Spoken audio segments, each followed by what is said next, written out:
Morning breakouters, happy Monday, y'all. It's the start of another week, and I'll tell you what, every day brings you closer to that point of breakout.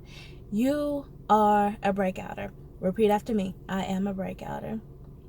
One more time. Now let's say it like you mean it. I am a breakouter. A breakouter is a person who walks by faith and not by sight to reach an appointed place of purpose and promise. That is who you are. But y'all, along the way, don't be ashamed of your process. Maybe it's more difficult than you thought it would be, or it's taking longer than you thought it would be. That's okay, because the testimony is in the test. It's in the process. We like to tell people the polished up version at the end, but y'all, what about the middle piece? What about the process, the hard part? That's the part that we like to keep concealed, but I promise you, God can get the glory out of that. There's some good stuff in the process, and that process makes a believer out of others. Case in point.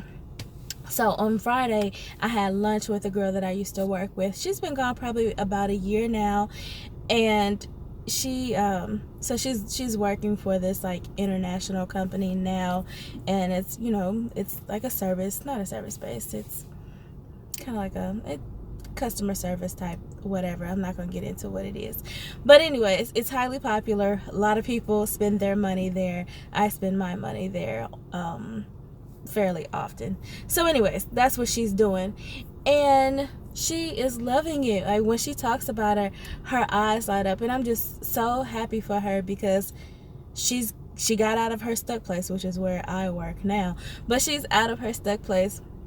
So she was asking me about graduation and coaching and all those things. And so I'm answering her questions, and she said, your face is lighting up like my face lights up. So I know this is for you, and I'm so excited for you. Let me insert this piece of information. This person, she's a hilarious person, great person in a lot of ways. She's not a Christian though. And not everybody in the world is. That's just a part of the reality. But she and I have maintained communication. We meet up ever so often. I'm not gonna not hang out with her just because we don't share the same beliefs. So yeah, back to the story. So we're talking, and she says, you deserve everything that's coming to you.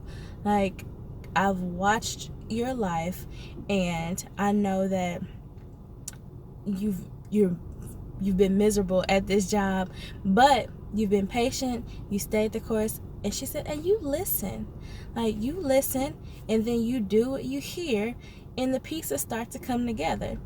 So y'all, again, not a Christian, but because I am transparent about my process, and I don't post everything on social media, but for people that I have a connection with and I have conversations with, stuff comes out. And so I don't just share the highlights of my life. I don't just share the triumphs. I also share the trials. And so this particular person has known me for 4 years, and so I've been very vocal about my ups and my downs, my good times and my bad times.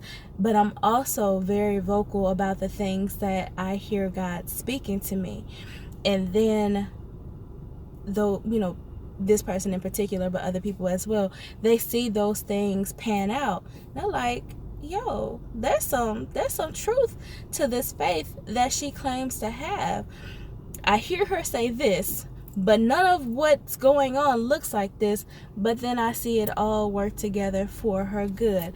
And so I'm not saying that I led this lady in a prayer of repentance on that day, or that she received Christ into her life, but she is aware that he's moving in my life. Y'all, that's a starting point. That is a testimony. That is something to rejoice over, because that seed of influence is there, and I'm going to continue to cultivate it.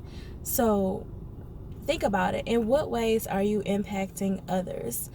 And what ways can your current process be motivation and a light to other people? We're going to go to Matthew chapter 5, and let's read verses 14 through 16. So again, Matthew chapter 5, verses 14 through 16 says, "You are the light of the world. A city that is set on a hill cannot be hidden. Nor do they light a lamp and put it under a basket, but on a lampstand, and it gives light to all of those who are in the house. Let your light so shine before men that they may see your good works and glorify your Father in heaven." When non-believers, unbelievers, whatever you want to call them, when they see God moving in your life, when you are transparent, when you are vocal, when you live life out loud, people take notice. For us, for breakouters, we walk by faith and not by sight. But for the world, seeing is believing. Let me tell you, when the world sees your faith in motion, when they see you making a confession, walking in the direction of your proclamation, and then they actually see the fruition of that thing that you spoke way back when nothing looked like it was going to be what you said it was, that makes believers out of them, and their hearts will turn towards God as a result of that. Do not hide your breakout process. You don't, be wise about it. You don't have to publicize everything. Sorry, so a little creature moving.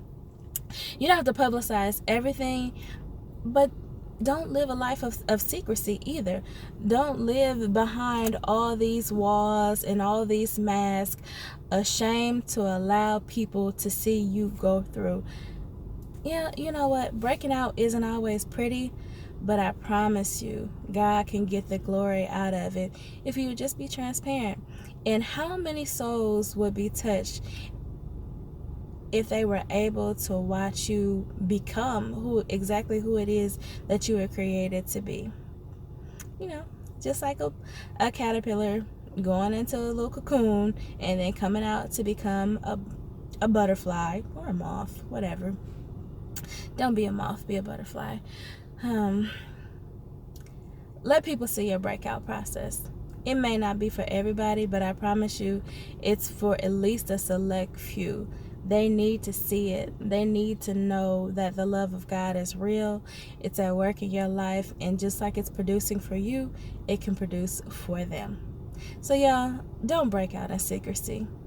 Be transparent with it. Have a happy Monday.